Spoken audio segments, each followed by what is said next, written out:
جو ہے جی نہ قدریانو رب آنکھے آئی نہیں. حضرت یوسف علیہ السلام پراما کوئے سٹیا. اگلے دن گئے تھے کوئے یوسف کوئی نہیں. نالی مالک بن زغر دا قافلہ اترے ہے. انہوں جا کے آکھنے لگے ساڑھا غلام ہے. تو جدو حضرت یوسف آئے سامنے تو نہ مارنا شروع کر دیتا. وہ مالک بن زغر کہنے لگا کوئی آ کرو ایڈا معصوم بچہ ہے, ایڈا سونا بچہ, مار دیو پہ. انہوں نے کہا ایڈا تر سہی تے خرید لے. انہوں نے کہا میں تے خرید لیندہ پر پیسے کوئی نہیں, میں تے مال خرید کے چلے. ادو بندے وک دے ہوندے سن. تو جدوں انہاں گل کی دی ایک برا چونکہ جان چھڑانی سی نا یوسف علیہ السلام, تو ایک برا کہنے لگا لے جڑے کچھ ہے دے دے.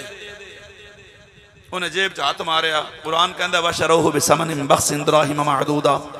کھوٹے پیسے 20 روپے کڈے ہو بھی کھوٹے. اینا چونکہ جان چھڑانی سی روپیے کھوٹے لے کے دے یوسف وے چھڑیا. آپ ایمان نال دسو یوسف دی قدر و قیمت کھوٹے پیسے نے؟ بولو بھائی کیوں نہ ویچن والے نو قدر و قیمت دا پتہ ہے, نہ خریدن والے نو قدر و قیمت دا پتہ ہے. کاش ہوندہ مصر دا بازار تے خرید کرن والی ہوندی زلیخا تے ویچن والے ہوندے یعقوب علیہ السلام, تے پھر پتہ لگنا کہ یوسف وکدا کیویں میں تے یوسف خریدا کیویں جاندا ہے. میاں صاحب ترجمہ کی تے سنا نہ دیں.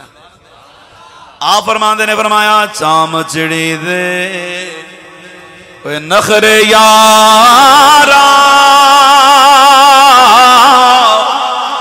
اتے سورج بہت کلونا. اوے بے قدرانو یوسف مصری اتے کیوں کر لگے دا سونا.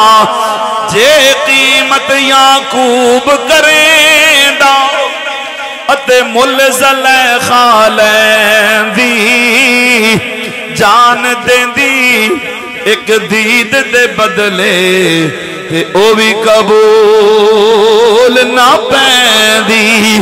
قدر یوسف دا معلوم ہویا اتے بھائیاں مصر گیانو. وہ قدر نبی دا انہوں معلوم ہو سی اتے قبرہ بیچ گیانو.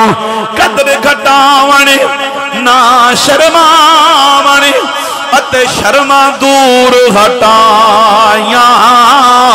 وہ محشر دے دنے بے قدرانو بھول جا سیں وڈیاں.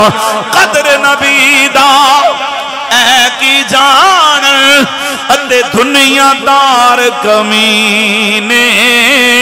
وہ قدر نبی دا اے سنی جان اتے صاف جنا دے سینے.